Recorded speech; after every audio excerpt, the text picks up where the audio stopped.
Frame rate adalah topik video kita pada kali ini. Hai, nama saya Gordon Primus. Saya adalah content creator berasal daripada Sabah. Pertama saya untuk channel ini adalah menjadi sumber rujukan dan creativity seperti review, tutorial, behind the scene content, dan blog. Jadi jika ada yang Anda berminat, saya ingin menjemput Anda untuk subscribe dan tidak terlepas video yang akan datang. Oke, mari kita mulakan. Oke, frame rate adalah nombor gambar atau gambar yang diambil oleh kamera per saat. Gabungan gambar dalam 24 fps itu dia akan diambil gambar yang berbeza-beza per saat dan dia berulang-ulang playback sehingga menjadi motion picture ataupun video.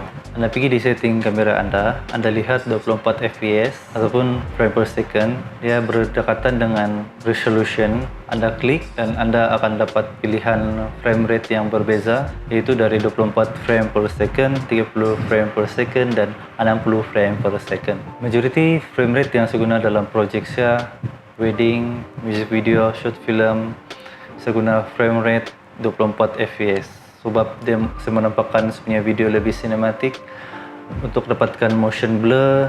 Selain itu, melalui kita punya penglihatan yang semula jadi ini, kita nampak tangan kita ada motion blur untuk 24 fps. Oke, manakala 30 frame per second dan ke atas, dia akan menampakkan kita punya video nampak smooth, jelas, sharp. Frame rate ini digunakan selalu dalam berita, dalam spot untuk nampakkan dia punya detail semualah. Dia tidak persamaan dalam cinematic film. Jadi saya akan bagi contoh video untuk setiap frame rate yang kenapa saya shoot 24 frame per second. Jadi jelas Anda lihat perbezaan setiap video kenapa saya shoot 24 frame per second.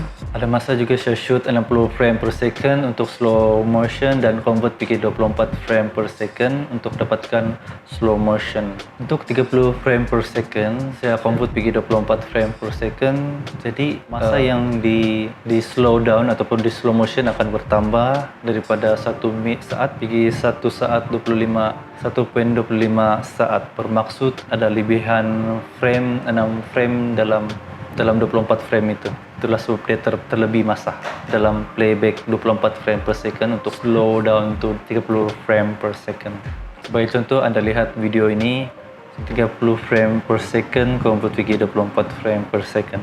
Apa yang Anda lihat dalam video ini, Anda akan nampak video di convert pergi slow motion. Oke, manakala 60 frame per second, saya convert pergi 24 fps untuk slow down video.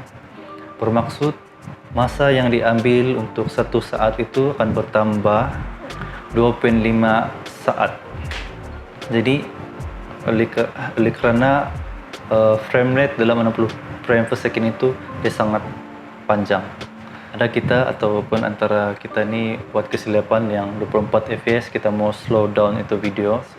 Apabila kita slow down to 24 fps per second, bermaksud frame yang di slow down itu dia makin berkurang lah, dari 24 frame pergi 10 frame yang tertinggal untuk slow motion. Bermaksud apabila kita tengok itu video dia nampak berombak-ombak, jadi dia nampak terleg-leg. So kalau kita untuk mendapatkan slow motion yang sebenar, kita kena high frame rate untuk convert pergi 24 fps supaya nampak dia slow motion yang sebenar. Sebagai contoh, ini video untuk 24 fps yang sudah kita convert pergi slow motion, beza dengan 60 fps yang kita sudah convert pergi 24 fps yang di slow motion. Yang sebelah ini dia nampak sedikit berombak-ombak, manakala yang di sebelah dia nampak smooth. Ini adalah sebenarnya dia punya slow motion. Sekiranya kita shoot high frame rate tapi kita tidak convert pergi 24 fps, kita ambil saja itu 30 fps terus direct pergi di timeline ataupun project. Video yang kita arahkan tu untuk 24 frame per second untuk play, dalam 30 fps itu ada frame yang dibuang, yaitu ada 6 frame yang dibuang. So dia akan playback, dia akan nampak macam berombak-ombak lah. Sebagai contoh dalam video ini adalah video yang di shoot 30 fps, dia punya project 24 fps dia direct pergi tanpa convert, tapi terus taruh di project timeline. Sekiranya Anda bawa high frame rate seperti 60 fps di 24 frame per second, juga jarak frame tidak berapa teruk sebab keluasan frame lebih luas berbanding 30 fps. Kesimpulannya, saya ingin rekomen Anda untuk shoot 24 frame per second, dan untuk mendapatkan slow motion kena ambil frame rate yang lebih tinggi dan convert pergi 24 frame per second.